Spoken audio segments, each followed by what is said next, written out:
Everybody, it's Bailey Justin 12, Bailey Justin 14, Bailey Justin 6522. This is like my 10th try doing this. So I told you guys in the last video that I was going to try and spice up the quality slash entertainment factor of these videos.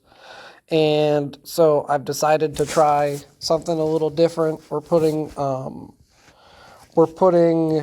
the what's it called? We're putting the Everything I Know series on hold for a bit. We're going to try and I'm going to try and get some, subscribers slash at least avid followers or people to comment on the videos, because as hard as it might be to believe, I try really hard to get all the information for those videos. I read a ton of different tutorial books that I own just to refresh myself. I watch a ton of different videos, Mikey, Mega, Draw with Jazza, Keenan, Lafferty, all these different people, just so that I can give you guys the absolute best information that I have available, and not just, my own style slash expertise, because I'm intermediate, if that. So I tried to do a Pokemon Nuzlocke with some certain rules, and these are the Pokemon that I caught all the way to the 4th gym. So we're gonna do something just a little bit different. Yeah, these are all I got. I got like nothing good for nothing interesting, nothing good. So we're gonna try again. We're gonna try again with a brand new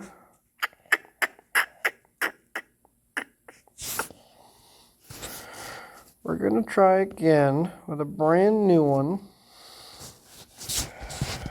And, I've been playing Leaf Green. I've been thinking it was a different one. So, we're going to try to do this again, but a little more interesting. So, here's how it's going to go. I'm allowed to have 30 Pokemon for my entire journey through Kanto. I can pick whatever Pokemon I want. I can catch whatever one I want. But the rules are, the first one I see that I want, I have to catch, whether or not the gender is the one I want or whatever of that nature, whether it's got timid nature or anything of that nature. And I'm only allowed one Pokemon of each. So if I catch a Pikachu, I can't catch another Pikachu. If I catch Rattata, I can't have another Rattata. So I get to pick 30 Pokemon. I have no idea who I'll pick. It's just going to be random, whatever I see that I think would be fun to have or draw. And we're going to be making humanized versions of said Pokemon. So the rules for that are going to be as follows. So if it's a first evolution, then it's going to be a kid. If it's a second evolution, then it's going to be a teenager. And third evolution will be an adult. The gender is determined by the gender caught. And I'm even going to be using the nature of the Pokemon to decide what kind of nature the Pokemon is going to have. We're going to be making them into Gijinkas, also known as humanized Pokemon forms. And I think it'll be really interesting. I'm sorry for all the ums. So that's the rule if a Pokemon evolves and I have to redo the drawing. So it's just going to be a lot of character creation, and a bunch of Pokemon is basically what this is going to be. And so we'll just start out the journey. And, nope, I clicked the wrong button. Crud. Yeah. Alright, so we're going to start a new game. And so another reason that the Pokemon Nuzlocke thing wasn't working was because I'm a one-tier kind of guy where I just use one Pokemon for almost the entire thing until I get the experience share. And then I give that to each Pokemon and just continually level it up. So a Nuzlocke doesn't really work for me because of the fact that my one Pokemon always becomes over leveled and there's no reason to switch it. So that's why we're going to do something a little bit different. We're going to name him after my best friend. And we're going to grab a Pokemon, and then we'll go to a time lapse of me creating Gijinka based on the gender, age, and nature of said Pokemon. Seeing as it's going to be a starter Pokemon, it's going to be a kid to start off with, and then when it evolves, we'll give it something else. Oh yeah, I gotta go this way. Go to the grass first, and then Gramps tells me all this blah blah blah stuff. Yep, I know all about you. Thank you. Yes, I am amazing. Thank you so much. I will do everything with all of my power because I am so cool. So, just so you guys know, when I was a kid, I used to think that Pokemon was actually, the starter Pokemon was like a difficulty choice. And because Squirtle has always just been so easy in my book. So, it's a male Squirtle. Let's go with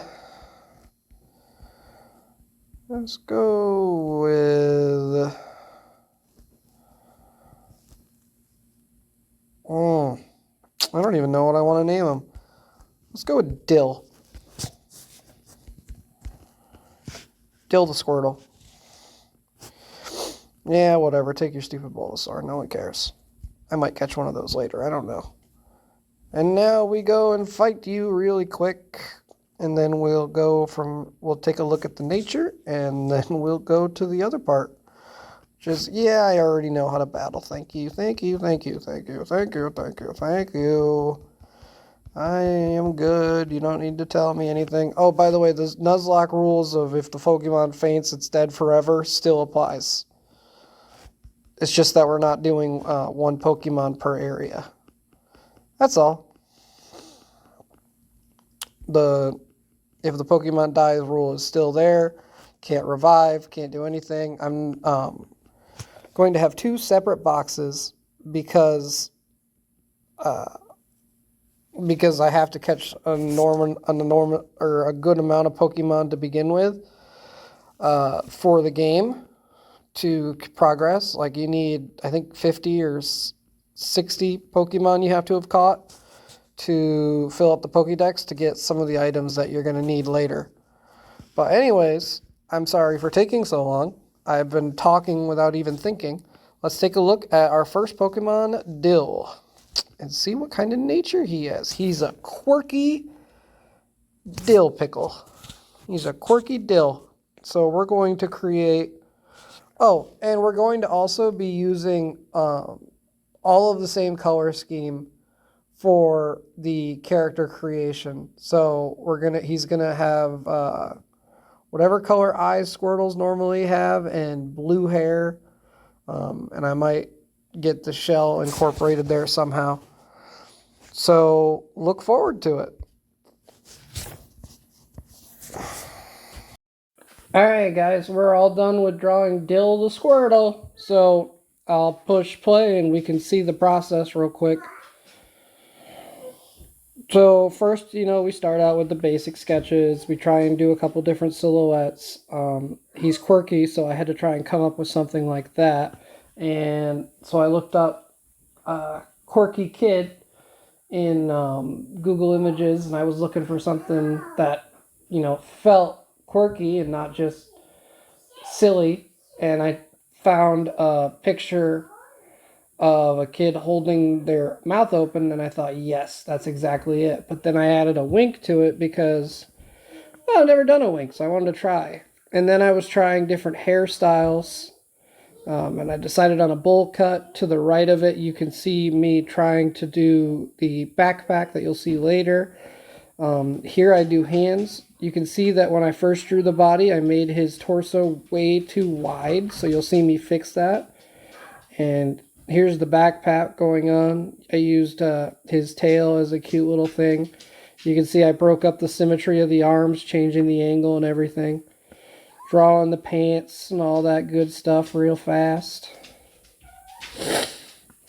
The head's a little too low, but you'll see me fix that in a couple minutes. Adding the line art and everything, doing the hands. I try a couple different poses with the hands, and I find one that I'm happy with, and I just clean up the line work a little bit. And then you'll see me make the Squirtle backpack. There's a reference image on the computer. This is all on a tablet, so you can't see the reference image. His arm looked weird to me, so I had to fix that. And I think you'll actually see me try one more time to fix it, but I might be wrong.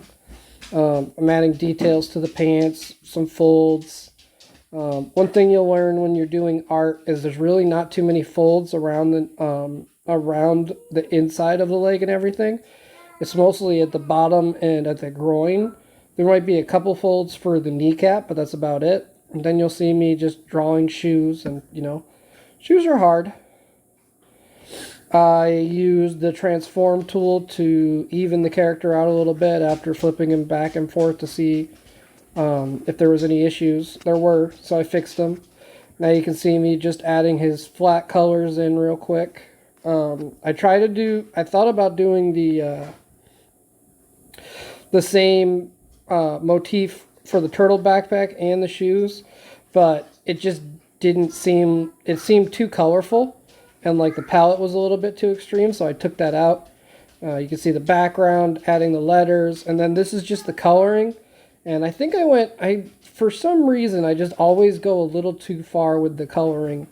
But here you see me just adding some basic colors, some basic shades. You saw the yellow at the top of the forehead, the red for the face, and the blue / less contrast color at the bottom of the face. Little bit of blush and hands. And for anybody that doesn't want to hear my voice and everything of that nature and just wants to see the time lapse, I'm going to upload that as a short so that you can watch that on your own. But here you see me trying to make his hair a little more strand-like and thin. And then from there, it's just, super basic shading. I was trying a new technique where you first do a hard edge, and then you take a soft brush, an airbrush to it afterwards. And I don't know how I feel about that technique, but I used it for this one, so I don't know. I mean, there's going to be so many different drawings, and then you saw me put just a big blob of color. That was so that I can make the pants look a little bit more used. I did the same thing on the right elbow, not the left though, for some reason. And then just basically adding some rim lighting, and that's pretty much it. I didn't do much else. Making the background just a little less monotone, and yeah, we're done. So I will see you next video. I don't know what we're going to catch, but more than likely, we're probably just going to be drawing the teen version of Dill, because unless I catch a Pikachu, in which case we might be drawing Pikachu, or maybe a Caterpie, I don't know. I definitely am not going to be catching a Rattata or a Pidgey. So look forward to that, and I'll see you next video. Bye.